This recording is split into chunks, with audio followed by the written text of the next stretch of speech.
इस मंदिर की यात्रा उस मंदिर की यात्रा के बिना सफल नहीं होती। तो हमने स्पेशल परमिशन पर थोड़ी सी वीडियो शूट करने की इजाज़त उन लोगों से ली है। इन सब का इन अ वे पहला इंटरनेशनल टूर आज है।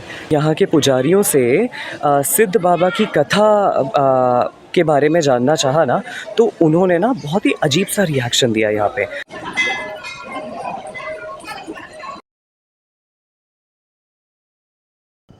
तो माता पूर्णागिरि के मंदिर का महत्व ये है कि जब सती के शरीर का विच्छेदन भगवान विष्णु ने अपने सुदर्शन चक्र से किया था, तो उसके बाद उनकी जो नाभि थी वो यहाँ पर गिरी थी और ये मंदिर उन 52 शक्तिपीठों में से एक है। फिलहाल हम माता पूर्णागिरि के मंदिर के दर्शन करके आ गए हैं और अब यहाँ से हम सिद्ध बाबा का एक मंदिर है नेपाल बॉर्डर पर, वहाँ के दर्शन के लिए जाएंगे। ऐसा कहा जाता है कि इस मंदिर की यात्रा उस मंदिर की यात्रा के बिना सफल नहीं होती। और यहाँ से सफ़र शुरू हुआ टनकपुर शहर के बराबर में ही शारदा नदी के उस पार नेपाल देश में बसे ब्रह्मदेव शहर के लिए, जहाँ पर सिद्ध बाबा का मंदिर है।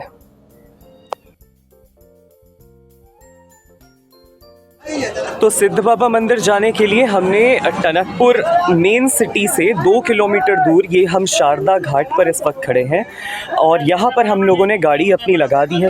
इस तरफ पार्किंग है और यहाँ से हमें ये जो टुक टुक होता है इससे लगभग 2 किलोमीटर का सफ़र तय करना है और वहाँ से फिर जहाँ पर ये टुक टुक हमें उतारेगा वहाँ से उतना ही पैदल रास्ता है।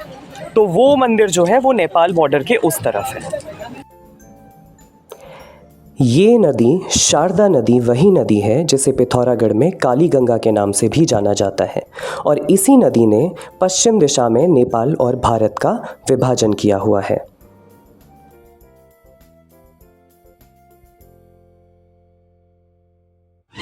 तो ये वो जगह है जहाँ से भारत और नेपाल का बॉर्डर शुरू हो जाता है। यहाँ पर फ़ोटोग्राफ़ी और वीडियोग्राफ़ी बहुत ज़्यादा अलाउड नहीं है, तो हमने स्पेशल परमिशन पर थोड़ी सी वीडियो शूट करने की इजाज़त उन लोगों से ली है। और ये यहाँ पर फैमिली है हमारी और इन सब का इन अ वे पहला इंटरनेशनल टूर आज है। तो everybody is so excited to go to Nepal. देखें आगे चल के क्या होता है। शारदा नदी पर बने बांध के उस पार लगभग 2 से 3 किलोमीटर की पैदल यात्रा करके हम ब्रह्मदेव शहर के अंदर दाखिल हुए और बहुत ही पास में सिद्ध बाबा का मंदिर भी था। ऐसा हमें लग ही नहीं रहा था कि हम किसी दूसरे देश में हैं। नेपाल में बहुत ही अपनापन था।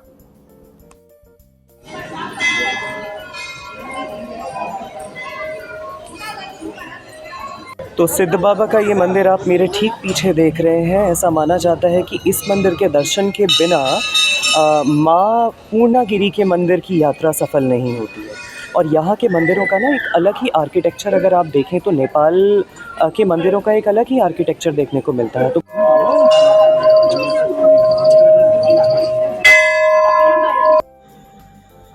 सचमुच बहुत ही आनंद आया सिद्ध बाबा के दर्शन करके और नेपाल देश की ये छोटी सी 2 से ढाई घंटे की इंटरनेशनल ट्रिप करके। तो मंदिर के दर्शन करने के बाद जब मैंने यहाँ के पुजारियों से सिद्ध बाबा की कथा के बारे में जानना चाहा ना, तो उन्होंने ना बहुत ही अजीब सा रिएक्शन दिया यहाँ पे।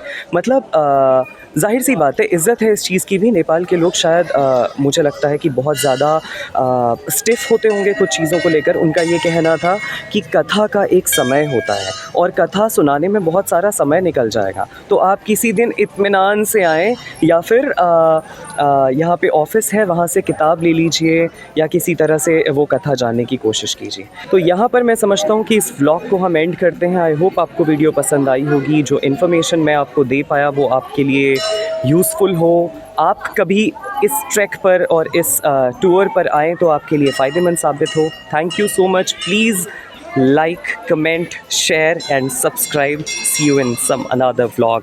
Till then, take care.